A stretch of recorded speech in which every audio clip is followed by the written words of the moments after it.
Halo, selamat sore teman-teman yang luar biasa. Wadidaw, salam semangat dan salam bahagia. Cecrek. Aku senyum di dalam masker. Nggak kelihatan ya? Oh ya, sorry. Nah, ya senyum ya. Benar. Uh, it's not really long to share a book right now to you, but it's really very important, and you have to know that. Yeah, because I had read for long ago, and this time is so having free day, and yeah, because uh, I do not go to work because I need trouble with my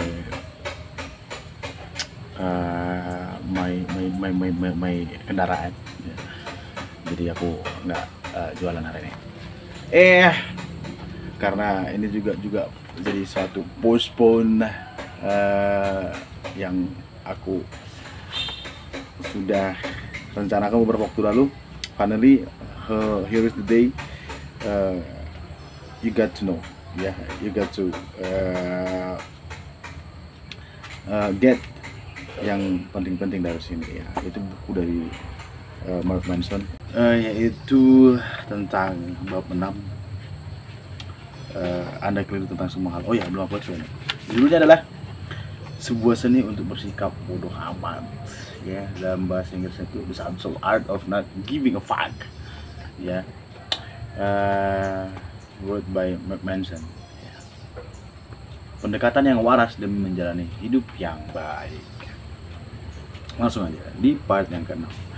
Anda keliru tentang semua hal, dalam kurung, tapi saya pun begitu. Bagian buku yang bagian terbaik dari buku ini versiku itu yang aku bagi kawan-kawan. Sorry karena ada suara dengungan mesin gerenda karena ada teman yang kerja ya. Adalah ini di bagian 6, diawali dari alinea yang kesekian, ditemukan oleh kalimat yang begini: sebaiknya kita tidak bernafsu untuk mencari jawaban paling benar bagi diri kita sendiri, namun lebih pada pencarian agar dapat menyingkirkan kekeliruan kita hari ini, sehingga esok hari kekeliruan itu menjadi semakin kecil. Jika dilihat dari kacamata ini, perkembangan pribadi sebenarnya cukup ilmiah. Nilai-nilai yang kita temui tidak lain adalah hipotesis. Perilaku yang ini baik dan penting, perilaku lain tidak. Tindakan kita adalah eksperimen. Emosi yang timbul serta pola pemikiran kita adalah sumber informasi kita. Tidak ada dogma yang benar, tidak ada pula ideologi yang sempurna. Yang ada hanyalah bahwa pengalaman Anda telah menunjukkan kepada Anda mana yang benar untuk Anda, dan bahkan bahwa pengalaman juga bisa keliru. Dan karena Anda dan saya dan orang lain semua memiliki kebutuhan dan sejarah pribadi serta situasi hidup yang berbeda, kita semua tidak akan memiliki jawaban benar yang berbeda mengenai arti hidup kita dan bagaimana itu seharusnya dihidupi. Jawaban yang benar versi saya meliputi berkelana sendiri selama bertahun-tahun, tinggal di tempat yang tidak jelas, dan menertawakan kentut saya sendiri. Atas setidaknya itulah jawaban yang benar hingga sekarang. Nah, melompat sedikit, banyak orang yang teramat terobsesi untuk dapat memiliki hidup yang benar, sampai-sampai mereka sesungguhnya tidak benar-benar menjalani hidup itu sendiri. Ya, seorang wanita masih lajang dan kesepian dan ingin punya pacar, tapi dia tidak pernah keluar dari rumah dan berusaha. Seorang pria bekerja membanting tulang dan yakin kalau dia berhak naik pangkat, namun dia tidak pernah mengutarakannya kepada bosnya. Mereka diajarkan untuk takut akan kegagalan, akan penolakan, takut mendengar seseorang menampik permohonannya. Namun bukan itu poinnya.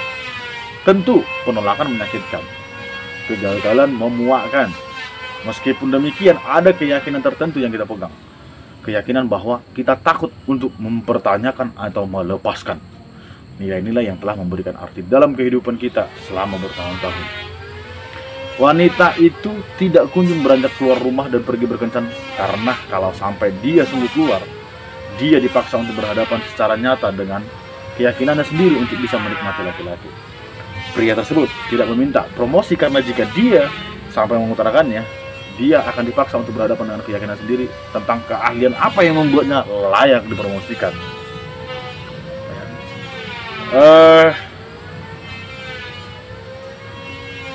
Melompat ke beberapa alinea. Keyakinan jenis ini bahwa saya tidak cukup menarik, jadi mengapa gusar, atau bahwa bos saya seorang bajingan, jadi bodoh amat, dirancang untuk memberi kita kenyamanan yang biasa saja dengan menggadaikan kebahagiaan dan kesuksesan yang lebih besar nantinya. Ini adalah strategi jangka panjang yang buruk. Namun kita berpegang pada keyakinan itu karena kita berasumsi kalau kita benar, karena kita menyangka sudah tahu apa yang kelak akan terjadi. Dengan kata lain, kita berasumsi kita tahu seperti apa akhirnya. Dan ini kalimat yang paling penting di alinea ini. Kepastian adalah musuh dari pertumbuhan. Ya. Tidak ada yang pasti hingga itu benar-benar terjadi. Ya. Dan bahkan sesudahnya itu masih dapat diperdebatkan. Itulah mengapa penerimaan terhadap tidak kerelakannya ketidaksempurnaan dari nilai-nilai yang kita miliki penting untuk menyempurnakan nilai-nilai itu tersebut. Ini hampir sama dengan kalimat yang sebelumnya aku baca. Banyak orang yang teramat ya terobsesi untuk dapat memiliki hidup yang benar, sampai-sampai mereka sesungguhnya tidak benar-benar menjalani hidup itu sendiri. Ya, karena kalau dipikir sih, ya bersyukur juga kalau punya hidup yang dulunya itu berantakan dan beramburadul karena pernah keliru atas hidup. Tapi setelah realize anything we did, we swear we will not do it anymore. Ya, we will not rework. Kita tidak akan mengulangi itu lagi. Dan itu di aku mati. Ya, bersumpah tidak akan mengulanginya lagi. Ya. Min sih bersyukur ya kita pernah hidup bandel gitu. Semakin kesini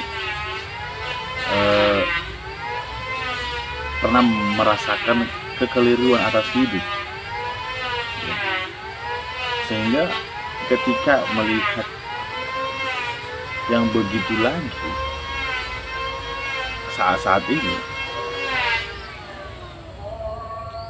kita lebih dewasa untuk menafsirkan tanpa menilai mereka ya itu. Tapi untuk kunci kalian harus punya ini. Ada satu part lagi yang kalian harus tahu di bab 8 ya, dan ini juga lumayan luar biasa, bukan lumayan luar biasa tapi luar biasa banget, yaitu bagaimana seharusnya kita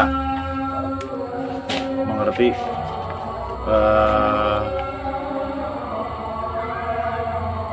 tindakan perilaku kita dalam sebuah hubungan, terkhusus untuk di sini dibahas dalam hubungan ini spesial. Kita harus benar-benar tahu apa itu kewajiban dan juga tanggung jawab. Contoh kasusnya adalah sekarang ini kan banyak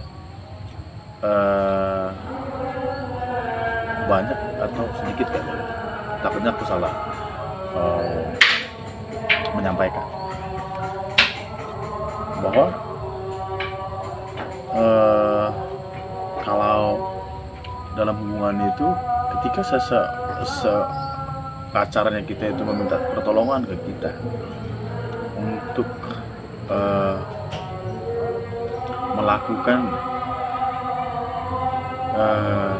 mengerjakan pekerjaan dia yang dari bosnya, dari kantornya dan lain-lain,